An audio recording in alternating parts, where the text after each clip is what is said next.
आज हम बात करेंगे अमेरिकन ड्रामेटिस्ट और एस्थेइस्ट है आर्थर मिलर। आर्थर मिलर जो हमारे एलटी ग्रेड सिलेबस में लगा हुआ भी है। और इसका बहुत ही बेहतरीन ड्रामा ऑल माय सन्स। हालांकि एक डेथ ऑफ ए सेल्समैन भी बहुत बढ़िया ड्रामा है आर्थर मिलर का। लेकिन आपके सिलेबस में एलटी ग्रेड में अगर हम देखें तो ऑल माय सन्स लगा हुआ है। और ऑल माय सन्स किस तरीके से लास्ट में ट्रेजेडी होती है, कैसे मतलब सुसाइड के केस होते हैं एक ही परिवार में। मैंने आपको ये पूरा ड्रामा करा दिया है। मैंने इसकी समरी करा दी है। उसके बाद में मैंने इसके इंपॉर्टेंट क्वेश्चंस करा दिए हैं। और आज हम अर्थर मिलर की बायोग्राफी पे बात करेंगे। देखो, एलटी ग्रेड की अगर मैं बात करूं, अर्थर मिलर आप वैसे पढ़ रहे हो नेट के लिए या आप केवीएस एनवीएस की तैयारी के लिए कर रहे हो तो एक अलग बात है। लेकिन एलटी ग्रेड में बायोग्राफी पे क्वेश्चंस थोड़े से कम आते हैं राइटर पे। क्योंकि सिलेबस इतना वाइड रहता है, क्वेश्चन कम क्वेश्चन पूछे जाते हैं। और उसमें हमारे 80 के करीब तो इसमें जो वर्क होते हैं तो हर वर्क पे से भी क्वेश्चन आना जरूरी नहीं होता। तो इसलिए थोड़ा जो राइटर होता है उसमें से बहुत ज्यादा इंपॉर्टेंट क्वेश्चन ही आने की उम्मीद होती है। जैसे अर्थर मिलर पे पल्टीजर प्राइज पूछा जा सकता है इसका। अमेरिकन ड्रीम से पूछा जा सकता है, इसके स्टाइल पे क्वेश्चन हो सकता है। या ज्यादा से ज्यादा इसका जो ये जो इसे डेथ फॉर सेल्समैन के ऊपर मतलब वो मिला था इसे पल्टीजर प्राइज, वो पूछा जा सकता है। तो मतलब ये कुछ क्वेश्चन बनते हैं। ज्यादा डीप क्वेश्चन नहीं आएंगे, हालांकि मैंने करा दिए क्वेश्चन, एक एक बार पढ़ लेने चाहिए। लेकिन उम्मीद जाते वर्क के ऊपर क्वेश्चन की ज्यादा उम्मीद होती है। तो जो वर्क है जैसे ऑल माई सन्स जो लगा हुआ प्ले है आपके इसमें, और उसी पे क्वेश्चन ज्यादा आने की उम्मीद है, तो आपको उसका बिल्कुल उसे फोकस करके चलना है। ऑल माई सन्स किस तरीके से दो परिवार है, दोनों परिवार के बारे में, मिस्टर जो के बारे में। तो ये जो किलर फैमिली है तो उसका जो किलर वो एक अलग फैमिली हो गई, उसी के घर पे मतलब 18 घंटे का प्ले है। तो मैंने पूरा मतलब वो कराया है अच्छी तरीके से, उसकी समरी कराई है। बहुत छोटा सा प्ले है, इजीली समझ में आ जाता है, तो वो मैंने कराया है किस तरीके से। उसके बेटे, दो बेटे हैं उसमें। और उसमें क्रिस और लैरी, लैरी कैसे सुसाइड करता है, फिर उसका पिता लास्ट में कैसे सुसाइड कर लेता है मॉर्निंग में। तो कुल मिला के वो एक प्ले है जिसमें दिखाया गया है कि किसी भी तरीके से मतलब राइटर ने एक ही कोशिश करी है, क्योंकि उसका जिक्र हम यहाँ भी करेंगे जब बायोग्राफी की बात करेंगे अर्थर मिलर की। तो ये चीज देखने को मिली है। मेन चीज अमेरिकन ड्रीम्स की बात आती है। अमेरिकन ड्रीम क्या है? अमेरिकन ड्रीम यही होता है कि खाओ पियो ऐश करो मौज करो, पलट के मत देखो, मतलब जैसे भी पैसा कमाया जाए कमाओ, और ये ही जिंदगी है, इसे जैसे भी आप अच्छी तरीके से जी लो इसे। लेकिन उसके लिए कोई ऐसा काम नहीं करना चाहिए जिससे दूसरे का अहित हो। जैसे कि ऑल माय सन्स में दिखाया है आर्थर मिलर में, उसका कहना यह है मिलर का कि भाई आप कोई ऐसा काम कर लो जो गलत है लेकिन वो आपके लिए गलत हो, आपके परिवार के लिए गलत हो। ऐसा काम क्यों गलत, ऐसी गलती कभी जिंदगी में नहीं करनी चाहिए जो आपको छोड़ो पूरे देश के लिए भुगतना पड़े। मतलब गलती आप करो, भुगतना किसी और को पड़े, वो बहुत बड़ा पाप होता है। ऐसा ही कर दिया था मिस्टर जो किलर ने। जो किलर जो थे उन्होंने यही करा, उन्होंने गलत पार्ट यूज कर दिए। मैन्युफैक्चरर थे, इंजन बनाते थे एयरक्राफ्ट के, और गलत चीज कर दी, उसमें 21 पायलट की जान चली गई। तो यही चीज मना करते हैं आर्थर मिलर की भाई ऐसा नहीं होना चाहिए। तो उन्होंने बताया कि प्राइवेट सीन कभी कभी जो मतलब प्राइवेट क्राइम जो होते हैं ना वो पब्लिकली सीन हो जाते हैं, मतलब इंसान करता खुद है, भुगतना भुगतों को पड़ता है। आर्थर मिलर की बायोग्राफी की भी हम बात करेंगे। एक मैन्युफैक्चरर इनके पिता भी रहे थे, ये भी थे। और उसके बाद में, और यही चीज इन्होंने दिखाई भी है मैन्युफैक्चरिंग, ये ऑल माई सन्स में कैरेक्टर में डालते भी है मिस्टर जोके में। तो यहाँ पर हम देखेंगे कि किस तरीके से इनकी मैरिज लाइफ तो खैर ज्यादा सक्सेस नहीं हो पाई। हालांकि थर्ड मैरिज, तीन शादी इन्होंने करी है। पहली को डाइवोर्स कर दिया, सेकंड को डाइवोर्स कर दिया, हालांकि थर्ड वाली लास्ट टाइम तक रही थी। तो वहीं जाकर के थोड़ा सा मैरिज सुख इन्हें देखने को मिला, अदरवाइज ये बहुत परेशान रही है, लाइफ भी इनकी बड़ी दिक्कत में रही है। और कई सारे अवार्ड भी इन्हें मिले हैं। तो आज बात कर लेते हैं आर्थर मिलर की। तो इनके बारे में एक एक चीज के बारे में डिस्कस करेंगे। आर्थर मिलर ये 20वीं सेंचुरी के अमेरिकन राइटर है, एक अच्छे एसेइस्ट है और ड्रामेटिस्ट है। तो आर्थर मिलर का जन्म जो हुआ था वो 1925 में हुआ था। और जगह का नाम है हार्लेम, न्यूयॉर्क में एक हार्लेम जगह है, न्यूयॉर्क शहर हो गया अमेरिका का। वहां इनका जन्म हुआ था, उसमें एक छोटी जगह थी हार्लेम जहां पर ये पैदा हुए थे।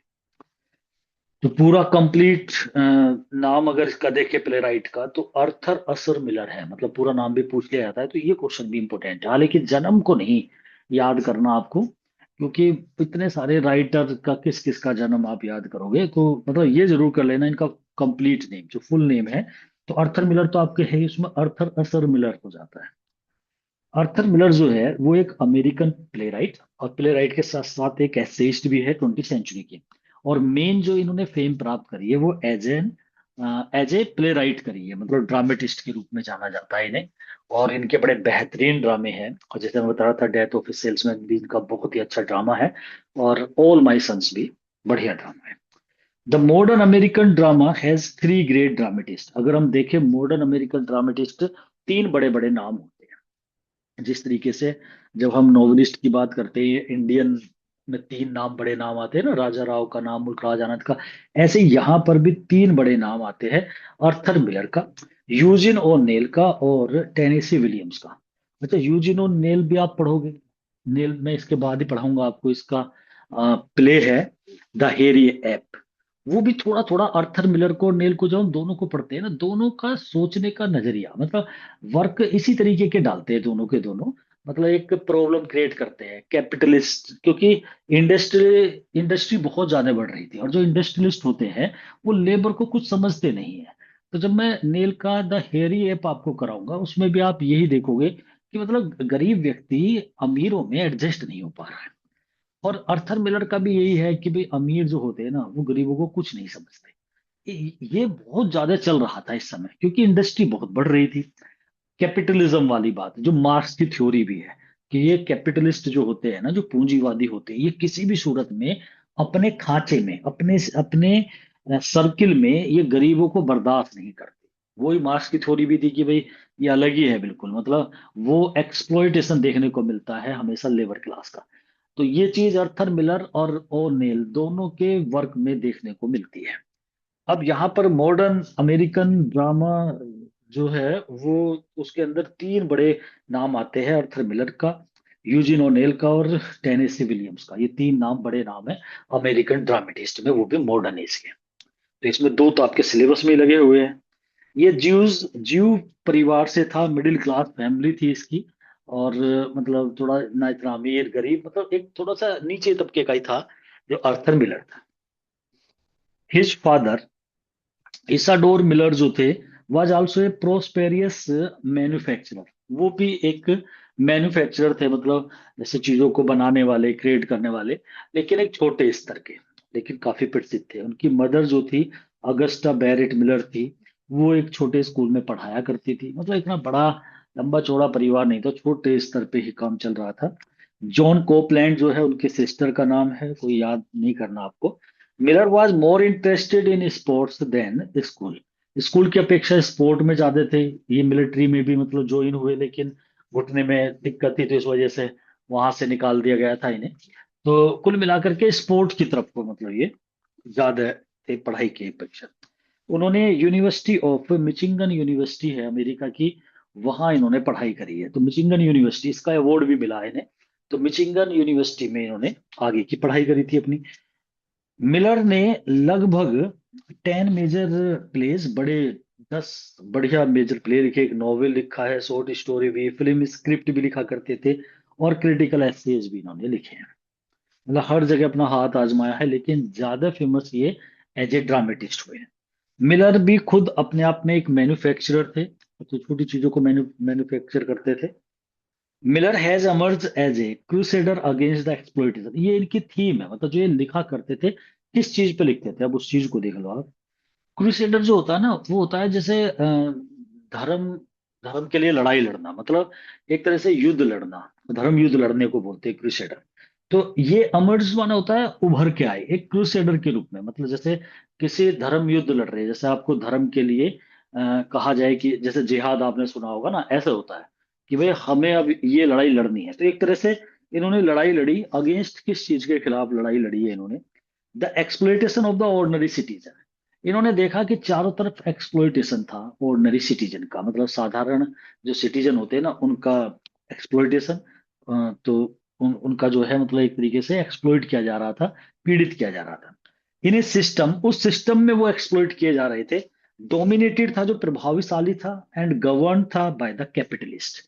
पूंजीवादी जो है वो जो नॉर्मल सिटीजन है उन्हें एक्सप्लॉइट कर रहे हैं। समाज में ऐसा हो रहा था, क्यों हो रहा था? क्योंकि 20वीं सेंचुरी वो टाइम था जिस समय इंडस्ट्री बहुत बढ़ रही थी, कैपिटलिज्म हावी हो रहा था बहुत ज्यादा।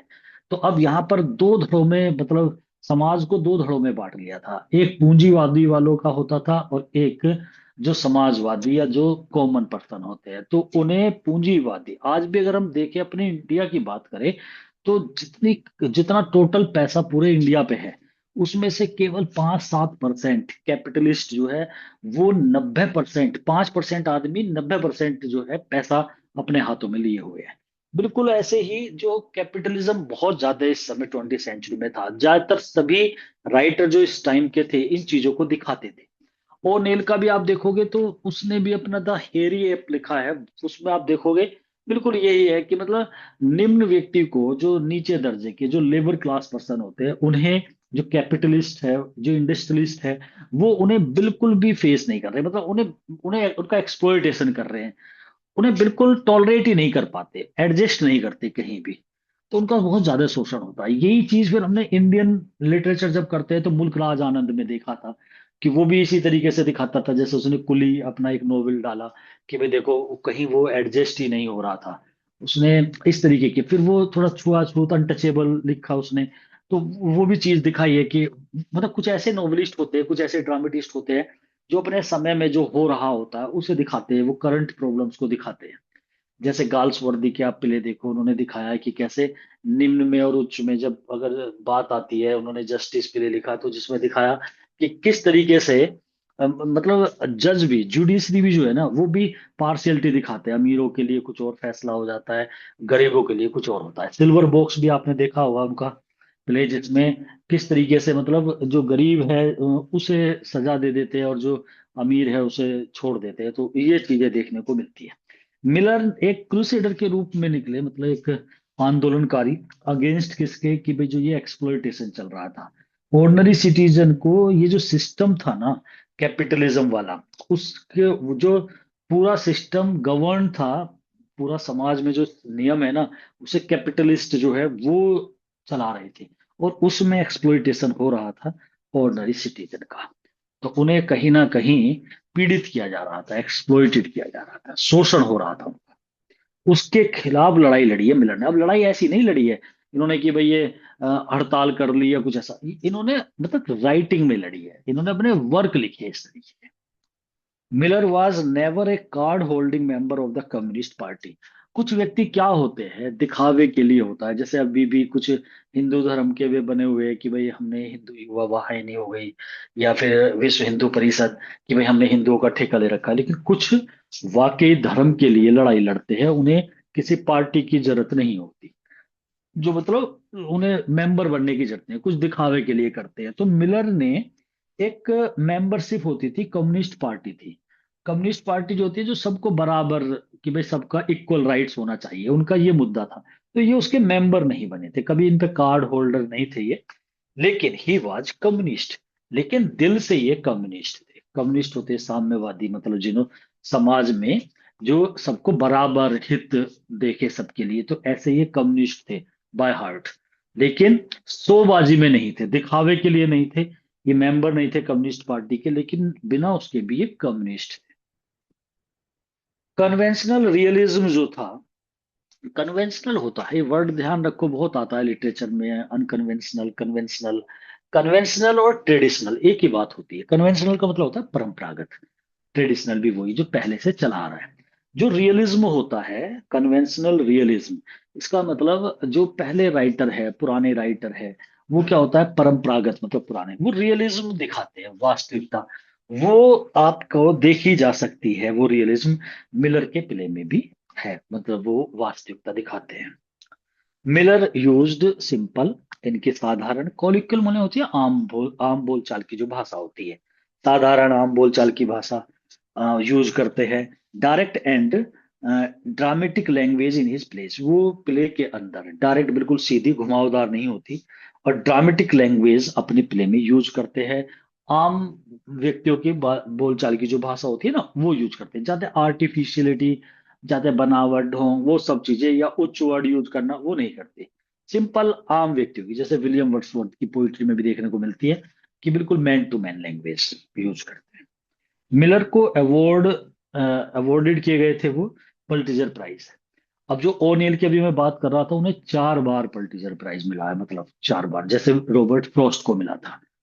और यहाँ पर मिलर को एक बार जो है पल्टीजर प्राइज मिला है, उनका ड्रामा था death of A salesman. Death of A salesman उनका बहुत इंपॉर्टेंट ड्रामा है। 1949 में इन्हें इस पर पल्टीजर प्राइज मिला है। तो ये दिया जाता था, अमेरिका में मिलता है ये। तो रॉबर्ट फ्रॉस्ट जो अच्छे पोइट हुए हैं, उन्हें भी मतलब पल्टीजर प्राइज मिला है 4 बार। और यहाँ यूजिन ओनील में पढ़ाऊंगा आपको, द हैरी एप उनका ड्रामा, उन्हें भी 4 बार पल्टीजर प्राइज मिला है। आर्थर मिलर ने 3 बार शादी करी अपनी जिंदगी में। तो दो को तो इसने तलाक देना पड़ा था, मतलब ज्यादा रिश्ता आगे को चल नहीं पाया था। हाँ, लेकिन इनकी शादी बस 3 बार करी है, इतना ध्यान रख लेना। ऐसे नहीं पूछेंगे अलग से कि मतलब वाइफ के नाम, तो बहुत टफ हो जाता है। He married first time with Mary Slattery से करी थी, 1940 में करी थी। फिर उन्हें 14 साल बाद तलाक दे दिया। फिर सेकंड टाइम इनकी शादी जो हुई थी वो हॉलीवुड की ग्लैमरियस एक्ट्रेस थी, मार्लियन मोनरो। ये नाम थोड़ा सा रख लेना याद, ये मतलब थोड़ा इनकी लाइफ में अलग था ये किस्सा। तो मार्लियन मोनरो थी वो 1956 में। 5 साल बाद उन्हें भी तलाक दे दिया। फिर उन्होंने तीसरी बार शादी करी थी, एंज मोरेथ से करी थी 1962 में। और फिर वो 2002 में जाकर के वो खुद मर गई थी, मतलब तलाक नहीं हुआ। लास्ट तक तो मतलब यही रही थी। He got fame and wide by help of his drama all my sons, जो ड्रामा था 1947 का। ये ड्रामा तो ऐसा समझो इसका कि all my son second drama लिखा था। फर्स्ट ड्रामा इनका फेलियर हो गया था। तो जब वो असफल हुआ था, जब इस ड्रामे को लिखा था, तो इन्होंने ये कहा था कि अगर मेरा ये ड्रामा भी फ्लॉप हो गया तो मैं जिंदगी में फिर ड्रामा नहीं लिखूंगा। लेकिन इनका ये ड्रामा बहुत चला, बहुत ज्यादा हिट रहा। 128 बताए जाते हैं कि शो लगातार चले थे जब स्टेज पे, मतलब थिएटर में चला था ये।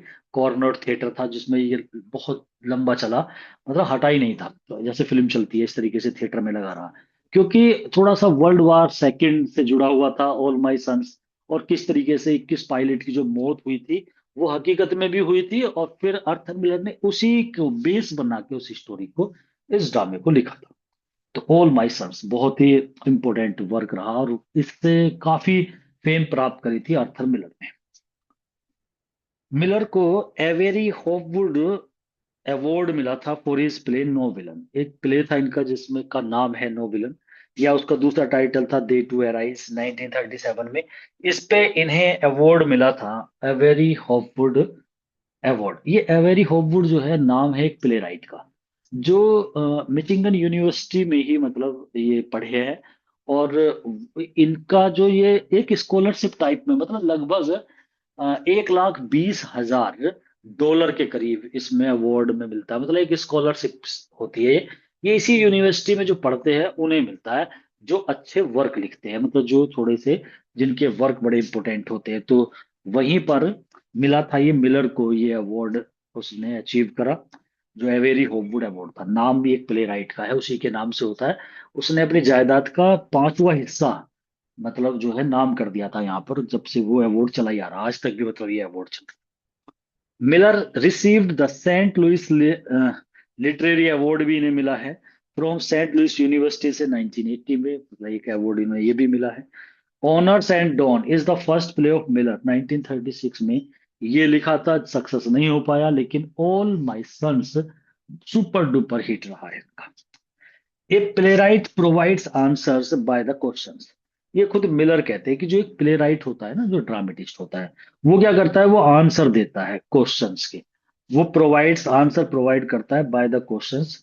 ही chooses to ask by the exact conflicts in which he places his people.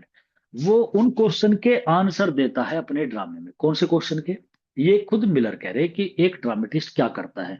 Dramatist उन क्वेश्चंस के आंसर देता है जो क्वेश्चन ही, वह मतलब ड्रामेटिस्ट चूज करता है to ask by the exact conflict, जो कॉन्फ्लिक्ट चल रहे हैं वास्तव में, in which he places his people, जिन कॉन्फ्लिक्ट में वो अपने पीपल को देखता है, मतलब पीपल से मतलब जनता को, जनता जिन कॉन्फ्लिक्ट में फंसी हुई है, उनके क्वेश्चंस का आंसर, मिलर का कहना यह है कि ड्रामा, एक प्लेराइट उनके क्वेश्चन के आंसर प्रोवाइड करता है।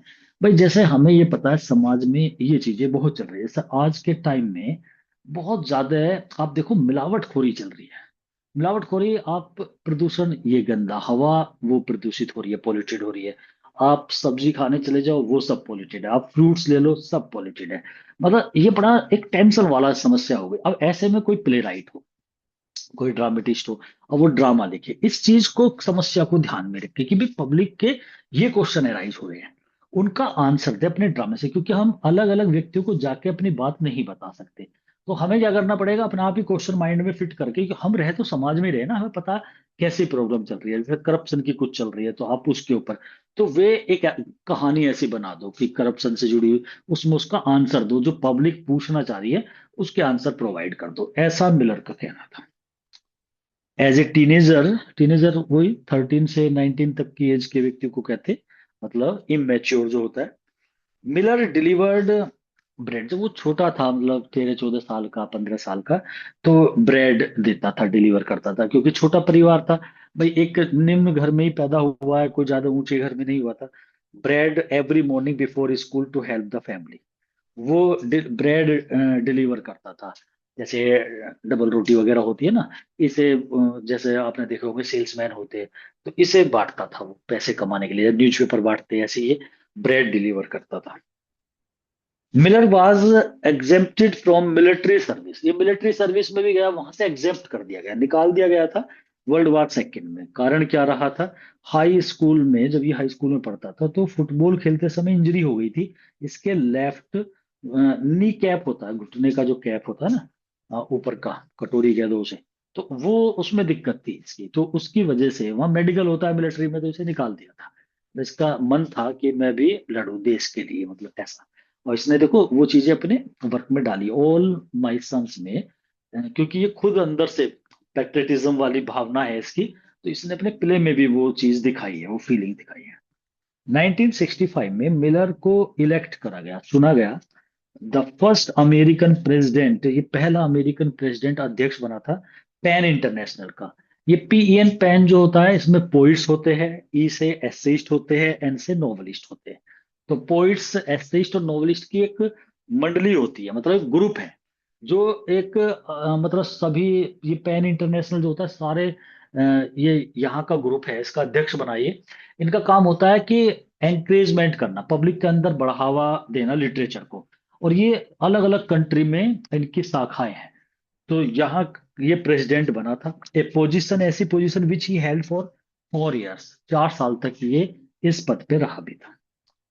जॉर्ज विल जो है वो आर्ग्यू करते हैं कि Miller was not legitimately a scholar, मतलब अगर देखा जाए तो वो वैधानिक तरीके से स्कॉलर नहीं था, मतलब हल्का सा उनके नेगेटिव वे में बोले हैं। जॉर्ज विल जो कि एक क्रिटिक है, उन्होंने बोला है। Miller died of A bladder cancer हुआ था इन्हें। ब्लैडर कैंसर जो होता है, मतलब टॉयलेट वाली जगह पे इन्हें कैंसर हो गया था। एंड हार्ट फेलियर हुआ फिर इनका, एट हिज होम इन रोक्सबरी, और कनेक्टिकट जगह है ये, और इन 2005 में ये मर गए। 1948 में मिलर बिल्ट ए स्मॉल स्टूडियो, एक स्टूडियो बना लिया था इन्होंने रोक्सबरी, वही कनेक्टिकट जगह जो थी वहां पर, ये एक स्टूडियो बनाया इन्होंने।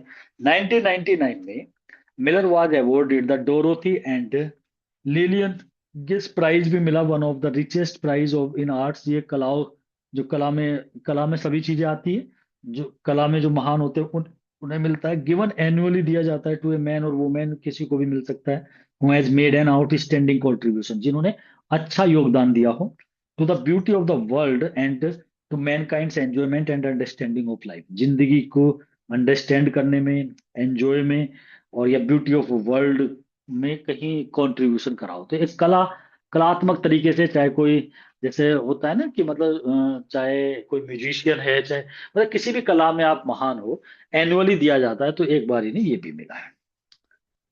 माई अप्रोच टू प्ले राइटिंग, मेरी जो पहुंच है ना प्ले राइटिंग की, and the drama itself is organic, Miller का कहना है, my approach to play writing and the drama itself is organic. मेरी अप्रोच ड्रामे के प्रति स्वयं एक ऑर्गेनिक है, मतलब मौलिक। मौलिक पहचान मतलब मैं फंडामेंटली, मतलब इसे ड्रामे को पे मेरी पकड़ है। मतलब जैसे कहते हैं ना, आंतरिक तरीके से। Miller was interested not merely in the physical but also in the mental and emotional aspects of his characters. जो मिलर इंटरेस्टेड था ना केवल फिजिकली बल्कि मेंटली और emotionally aspects of his characters.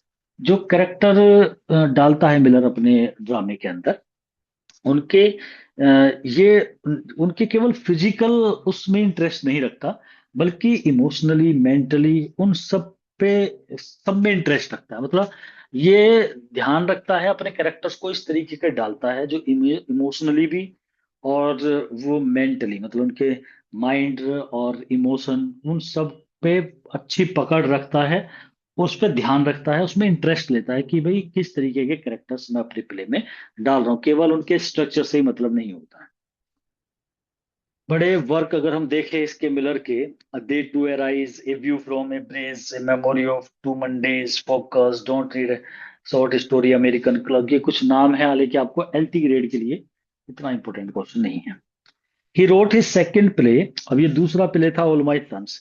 और इसने ये सोचा कि if this play doesn't get commercial success, अगर मुझे कॉमर्शियल सक्सेस हो जाती है पैसों वाली, अगर सफलता नहीं मिलती है, तो he will change his profession. कहता है कि मैं अपना प्रोफेशन चेंज कर लूंगा, मैं राइटिंग छोड़ दूंगा अगर मेरा ये भी सक्सेस नहीं हुआ। पहला इसका फ्लॉप हो गया था।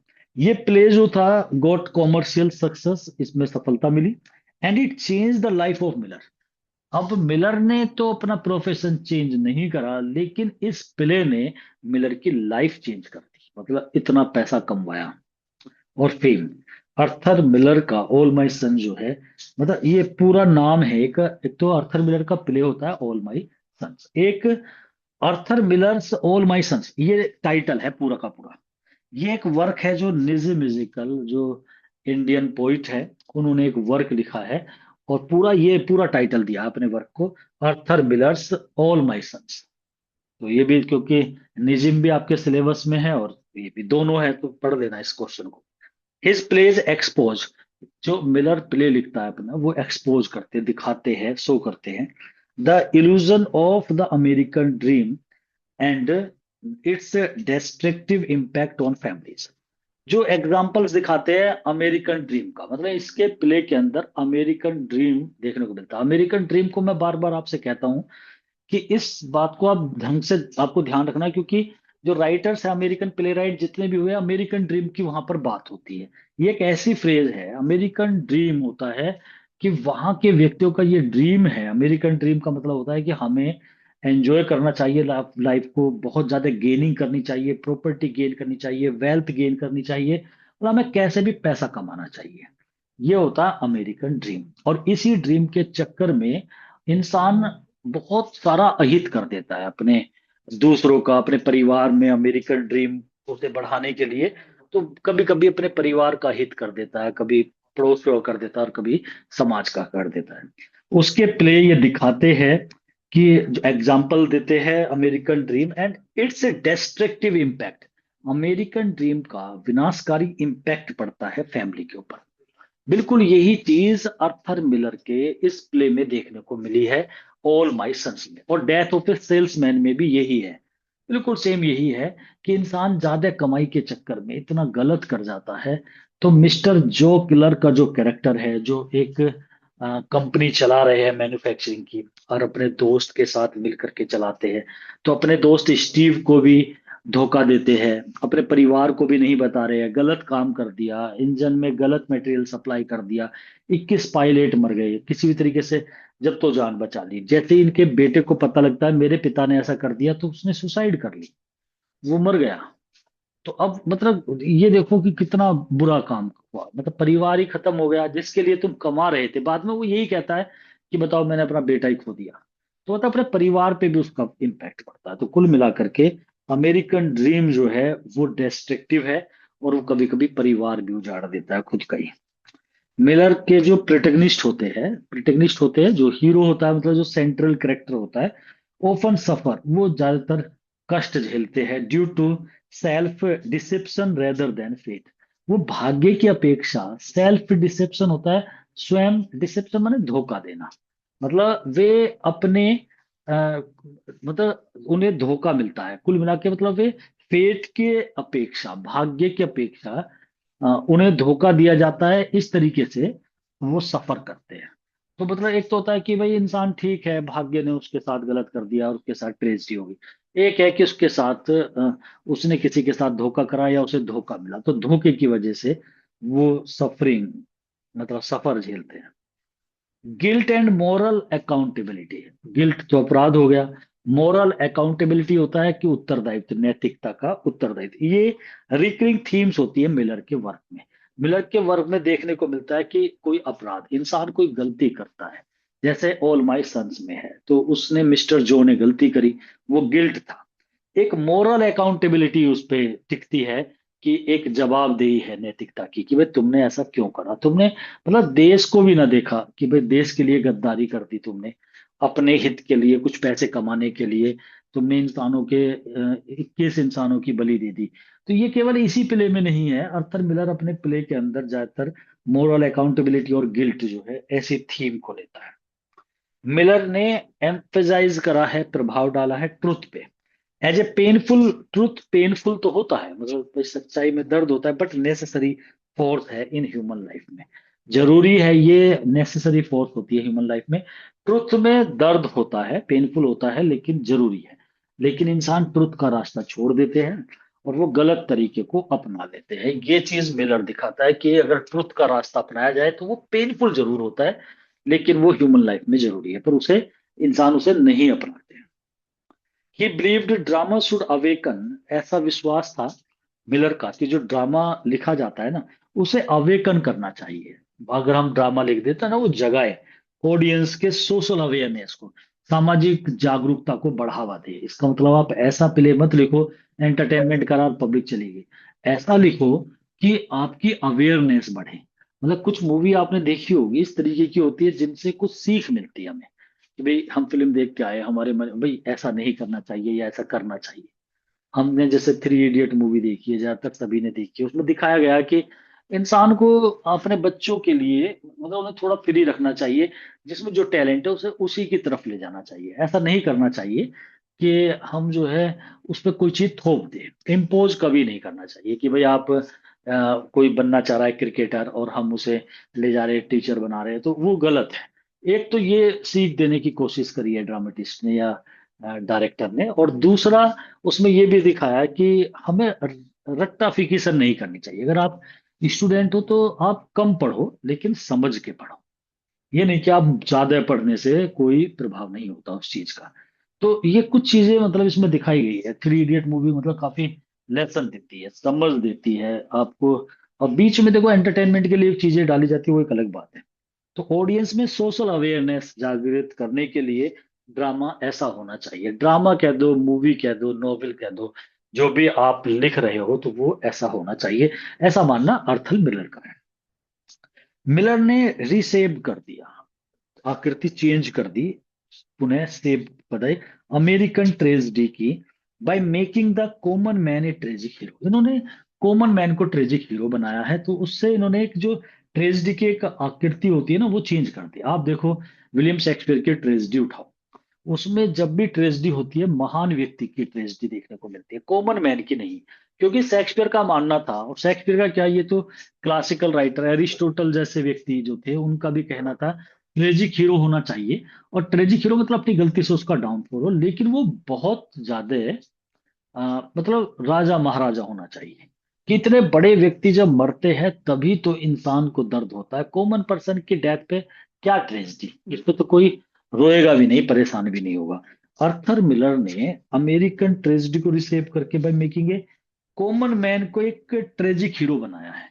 मतलब साधारण व्यक्ति को ट्रेजिक हीरो बनाता है कि भाई एक कॉमन पर्सन है, वो जैसे डेथ ऑफ ए सेल्समैन में देखते हैं, तो एक ऐसे ट्रक ड्राइवर है, उसकी ट्रेजिडी दिखा दी। मतलब ये नहीं दिखाते कि बहुत ज्यादा राजा महाराजा है, तो उसकी ट्रेजिडी दिखाते हैं। लैरी का कैरेक्टर है, वो एक सोल्जर है, उसकी डेथ हो जाती है, वो सुसाइड कर लेता है, तो मतलब कॉमन पर्सन की ट्रेजिडी दिखाते हैं। His drama connects private guilt को पब्लिक कॉन्सिक्वेंस से जोड़ते हैं। तो इसका जो ड्रामा है मिलर के, वो कनेक्ट है, प्राइवेट गिल्ट को कनेक्ट करता है। अब प्राइवेट गिल्ट माने अपराध हो गया, प्राइवेट मतलब हो गया मेरा अपना निजी, जैसे अपराध तो मैंने करा है, लेकिन पब्लिक कॉन्सिक्वेंस से जोड़ देता है प्राइवेट गिल्ट को। पब्लिक कॉन्सिक्वेंस माने होता है रिजल्ट। तो पब्लिक को रिजल्ट मिलता है, मतलब अपराध तो मैं करूं और रिजल्ट मिले पब्लिक को, ऐसा दिखाता है। अब यही बहुत बड़ी बात होती है। मतलब देखो, इंसान कोई ऐसी कमी करे जिससे उसकी ही हानि हो, कोई बात नहीं।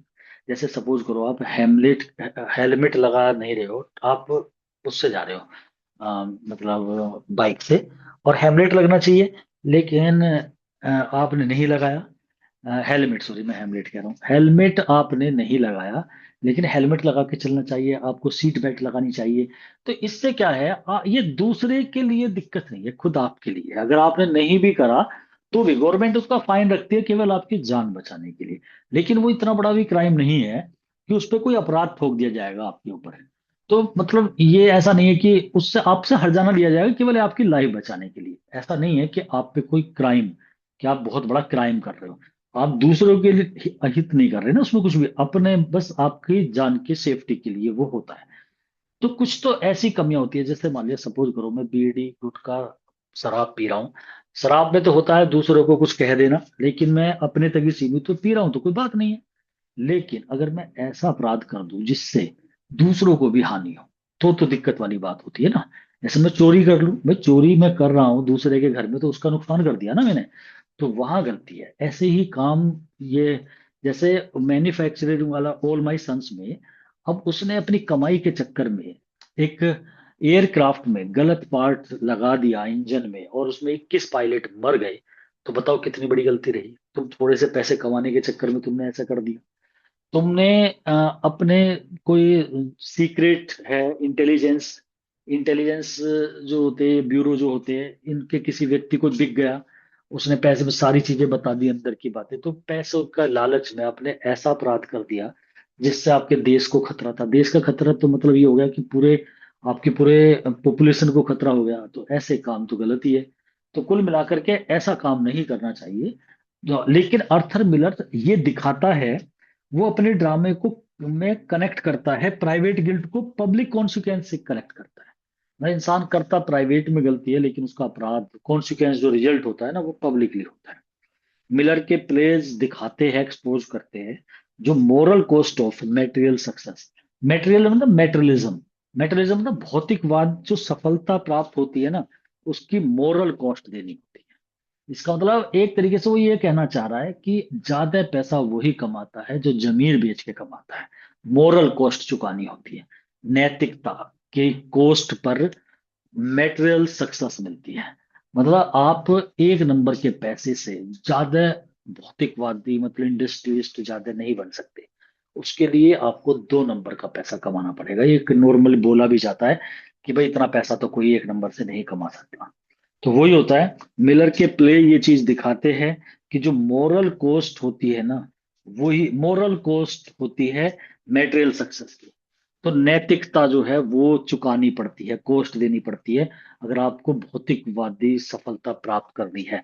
तो जैसे ऑल माई सन्स में मिस्टर जो का कैरेक्टर दिखाया बड़ा पैसे वाला है, तो कहीं ना कहीं मोरलिटी को बेच करके है।